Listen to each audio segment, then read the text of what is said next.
All right. Hello, everybody. How you doing today? It's a new day. It's a fresh day. I hope you're up, shaking, and baking. All my guests are amazing. But this one, I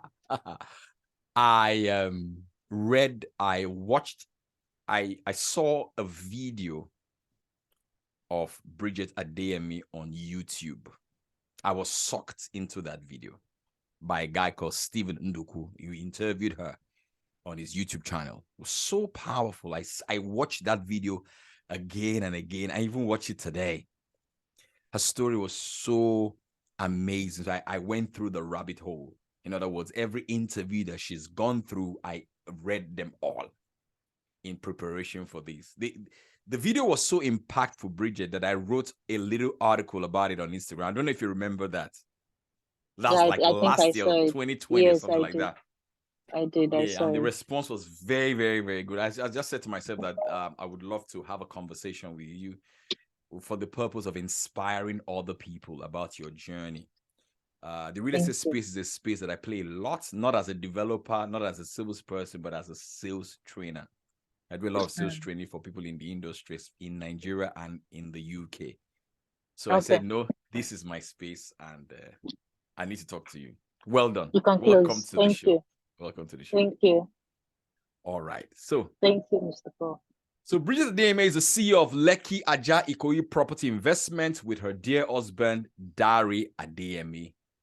And they have over 10 people in the team. It's more than 10 now, but over 10 people split between operations. Yeah, we are about 24 now. Wow, about 24 people split between operations and sales.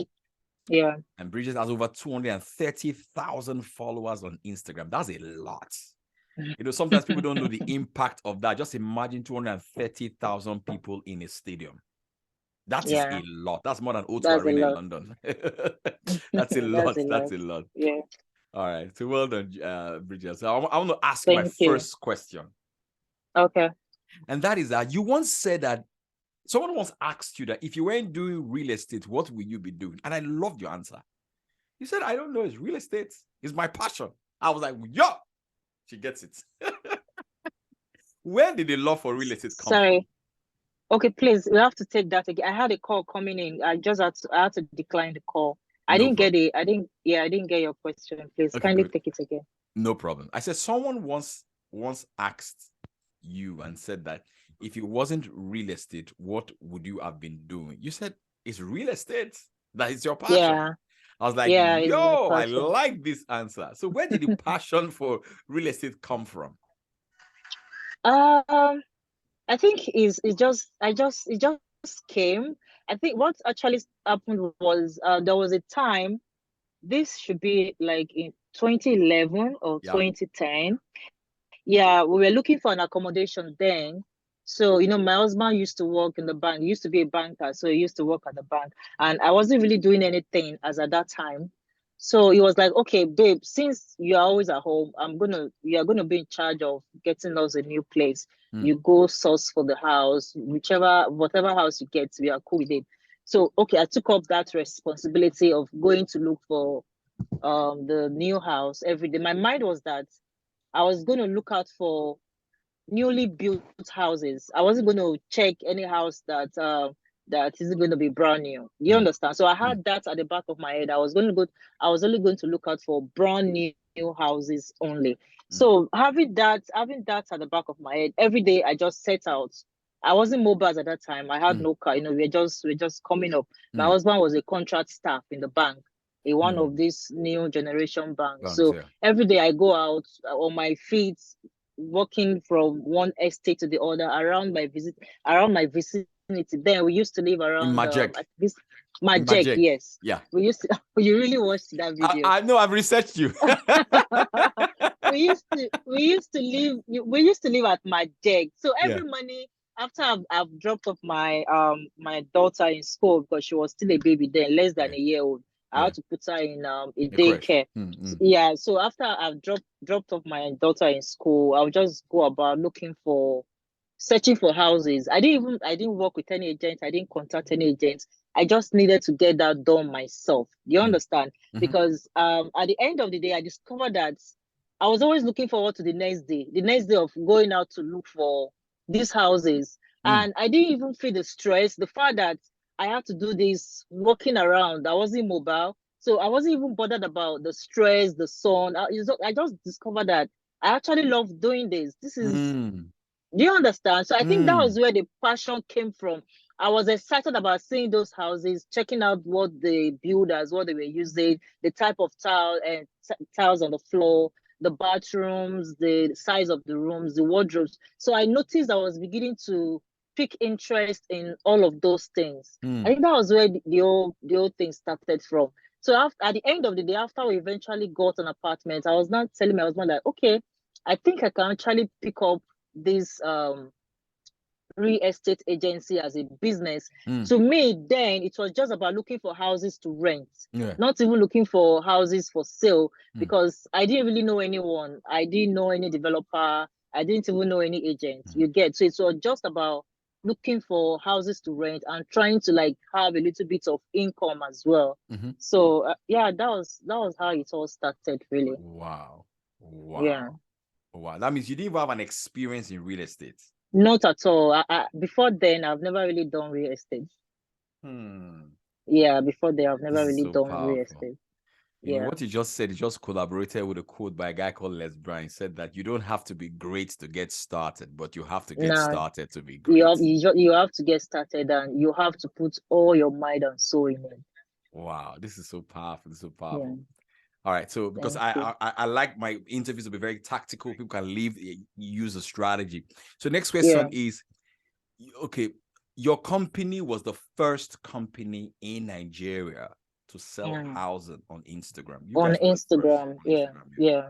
I recall that. So how did you close your first clients? I'm sure that feeling was amazing. Like somebody paid.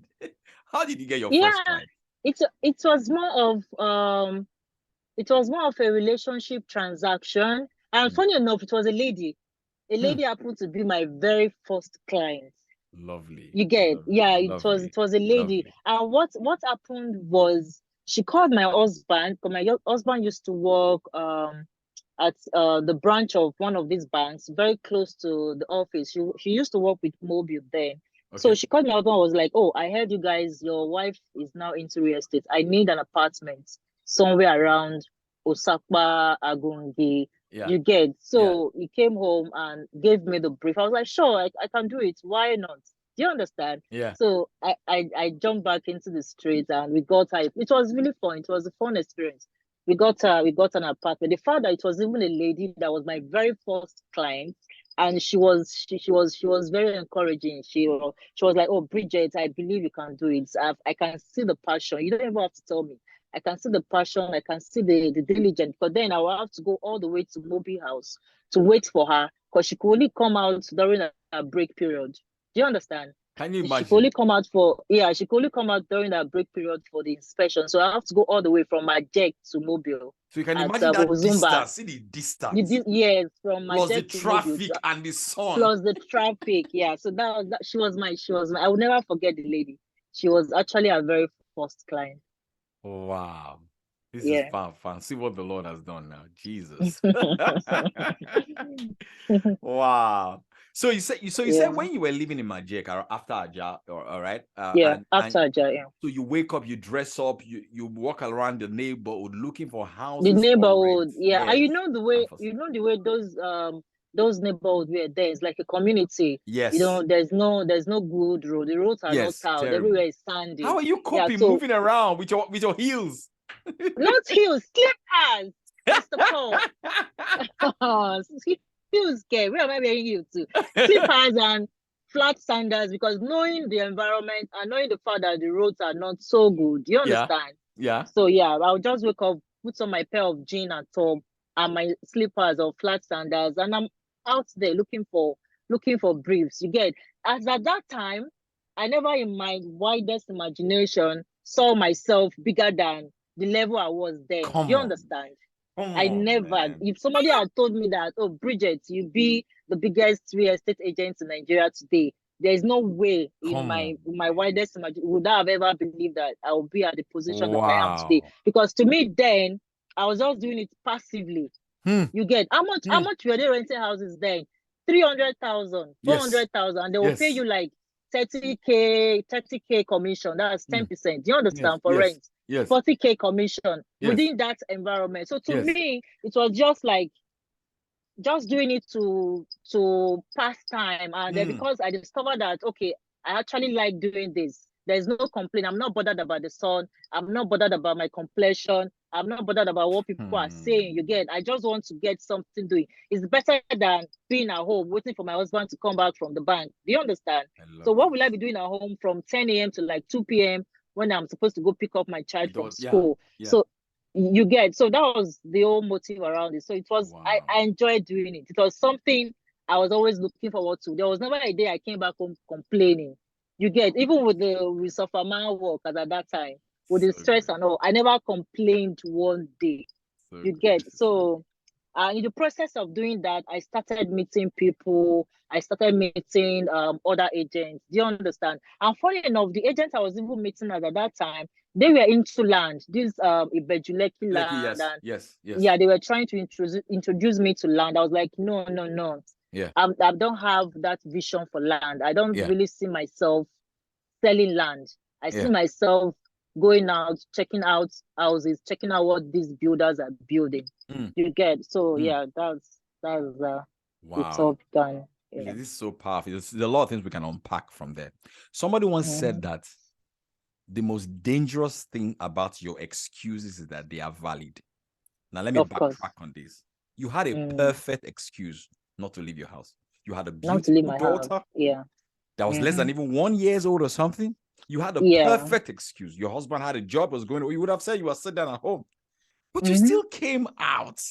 Yeah. And as you came out, the doors began to open. It's a big lesson for of everybody course, listening. even as at that time, because I went to University of Lagos, Lagos, yes. I know you went and to ULAG, yeah.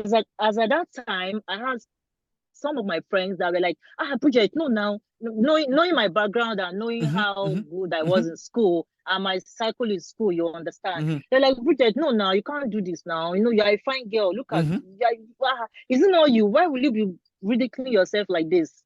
Walking from street to street, looking for a house to post. Agents, what is agents? How much? Agents are very poor people. Do you understand?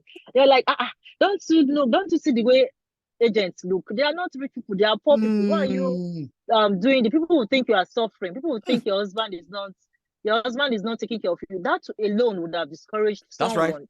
Someone that didn't really have the passion. Someone that didn't see vision in what she was doing. That's right. You understand? Yeah. Those statements could have easily discouraged you, anybody. Yeah. But to me, it was just like, it's one of those things. I didn't even think about it one day. But sometimes when I flash back, I remember all those words. I was like, oh, thank God I never really paid attention.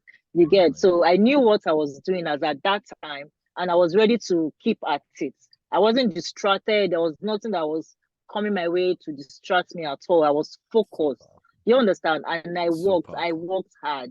If you're looking for people that have really worked hard in this life, Bridget, I'm you one still of work those hard people. because you still take pictures with your phone of your property. I still with my phone up to So date.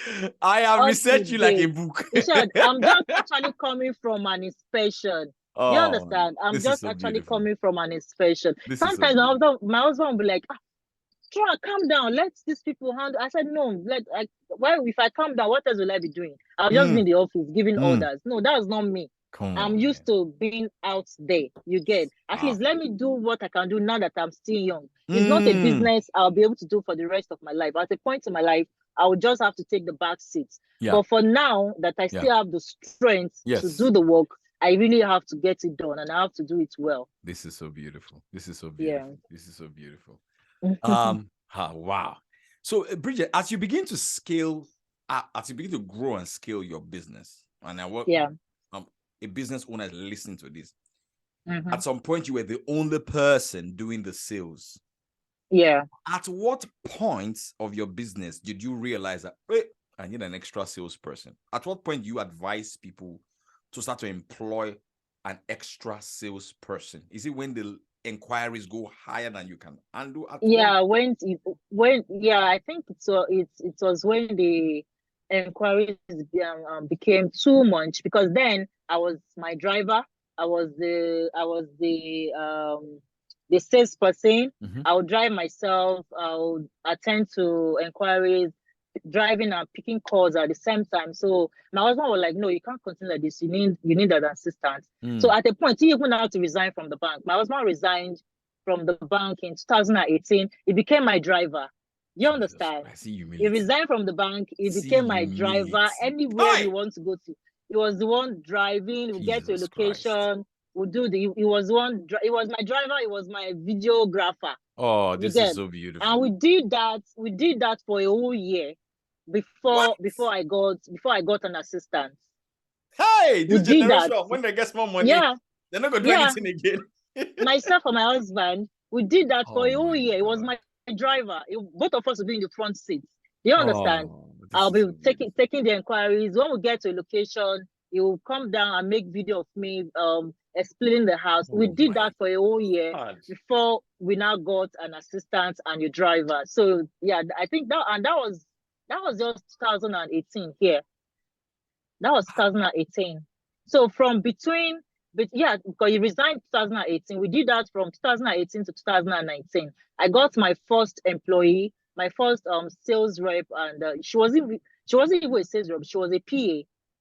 I got her end of I think towards the end of 2019. Yeah. My first PA and my first driver.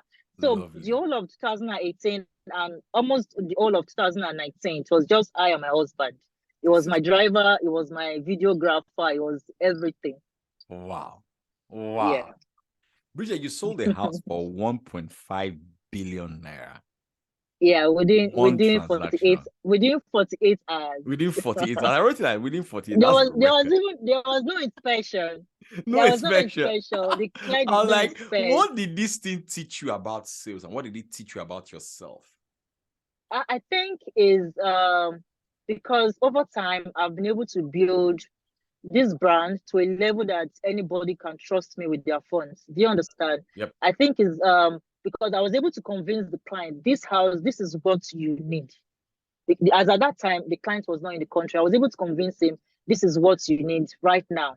You can't get any other house at the location you are looking for at this price. You get. So I was able to convince, and that's I was able to do because of the trust I had built over time. Yeah. The trust they have in the brand, and the trust the client had in my judgment. You understand? So it's not something anybody can just do. You cannot just convince a client to drop 1.5 billion on a house he has not inspected, on a house any member of his family had seen. You get. So yeah, I think it has to do with trust. It has to do with the trust in the brand and trust in the person itself.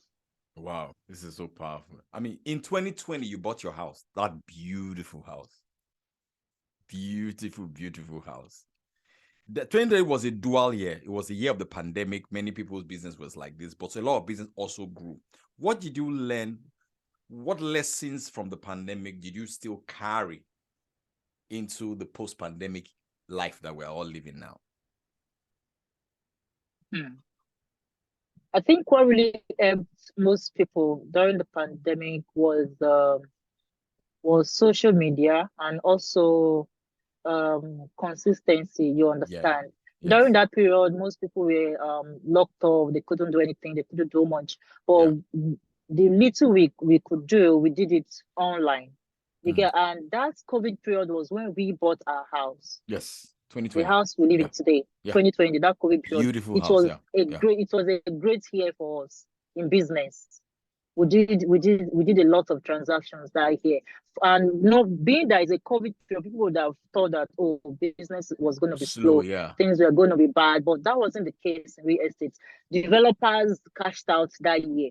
Agents cashed out. Yeah, it was a great year in real estate business. Real estate business here in Lagos. So wow. And I think the challenge, I don't think I really had any challenge. The only challenge was that at the points we couldn't go out. You understand? We were all in total lockdown. We couldn't go out. But apart from that, there was really no challenge like that during the COVID period. This is beautiful. This is beautiful. Yeah. So I want to take 2 questions from the audience, and I'll ask my last question, then we'll let you go so that you can go into the house. Okay. And do Hello, I have a question. Hang on, you will put Okay. up your hand and I will pick one person. Everybody else you're going to ask one question. I'm just very excited. You're going to make it brief and so that other people can ask. So what's your name, ma'am? And then ask your question. Go ahead. Hello. All right. The next person. Have you got a question?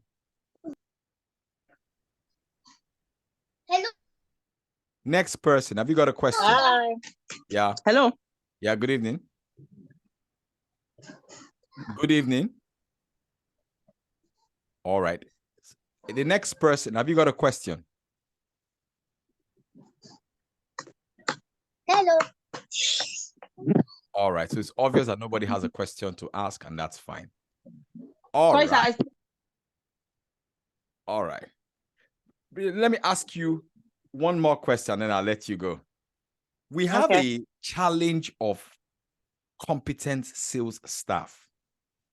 Yeah. In the country, because I do recruitment as well, apart from sales training. One of the biggest pain points for clients is getting the right sales people. Yeah. All right. And especially in the industry where people just come and go like that. And go. Yeah. Yes, it's a big challenge. It's a general challenge. How have you been able to attract the right staff? And how do you hire for talent or you hire for attitude and train for talent? And what I sort of hire for I hire for attitude and train for talent. Brilliant. I don't hire for talent because I don't need a talented salesperson to sell real estate. Because I'm the face. I am the face of the brand. Yes. Anybody coming to patronize the business, we have to come through me. Yep. You understand? So I don't need a talented salesperson. So I hire for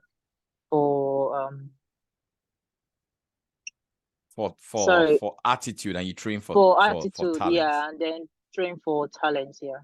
Fantastic. I read recently of your new project. Yeah. Yeah, of your new project that is going. How do people sign? How do people are interested? How do they? Sure, we even sold one of the. We recently sold one of the projects. We actually have. We are supposed to have 4 units. Standing, but we only have 2 units standing now. We just moved to sites for the other 2 units, but we recently just sold one of the units. And we are not expecting to even sell this fast, considering how slow business has been generally. Yeah. You get, but the house is beautiful, of course. Anybody that has the money and likes the location would definitely buy. So luckily for us, we just recently sold the unit. Was it last week? Wow. Yeah. And it's our very first project. This is no investor, strictly Lekki Ajaikoi, you get. So yeah. This is so beautiful. I'm very happy that you took time to have this. And now before now, I had people saying that, oh, when is she going to start building? Development, When is she going to start? And I keep telling them, I'm not a developer. I'm an agent. Come on, you understand? If at any point in time I'm going to start developing, it's not going to be me. It's going to be my husband. Yeah, because we have 2 companies. We have Lekki Ajaikoi. Sorry, Bridget. Yeah. I like your focus. It even started from your name. Look at your name. Yes. Lekki Ajaikoi. I remember somebody asking you that why did you pick the name Lekki Ajaikoi? And I love your response. It's like the richest area in Nigeria, if not Africa. In Nigeria, yeah. So even the name was like a prophecy that look, the whole of Lekki Ajaikoi is mine. It's lovely. In short, someone told me, a client from the US told me that once that at the point when he started home house auntie, he just typed immediately he typed Lekki on his Google. It was Lekki Ajaikoi that popped up. Lovely. You understand? Yeah. Immediately he typed Lekki on Google. It was Lekki Ajaikoi that popped up. So he got my number from there and contacted me. He was like, how did you even come about this name? I was just I like your focus. There's something deep you just said now. There's something very deep you just said. You said, I am not a developer. It's my husband. I'm not a developer. Yes. I like your focus because some people don't do real estate. They'll say car, they'll say shoe, they'll say sell bag. Everything. They'll tell everything. So that was what I was like telling them, that if at all we are going to do development, it's not going to be Bridgets. It's going to be my husband, because I'm an agent. There's never going to be a time in my life that I will call myself a developer, because I'm not a developer. You get? So it's strictly owns by Dabidi, which is Oh my God, strictly managed by my husband. Yeah. Bridget, you know, mistakenly I called a real estate person a agent. I be a real estate person. No, I'm not an agent. I'm a developer. I'm a. Can you imagine? I'm an agent, though. I'm not a developer. I'm an agent. Oh my goodness! I'm an agent. So fascinating. It's good to be focused, and I think To that be is clear, it's called the what has parlor. brought us. Yeah, that is what has brought us thus far. You understand? From the very first time that I started the business, I've not even turned my eyes. I've not looked elsewhere. I'm not distracted with what is going on out there.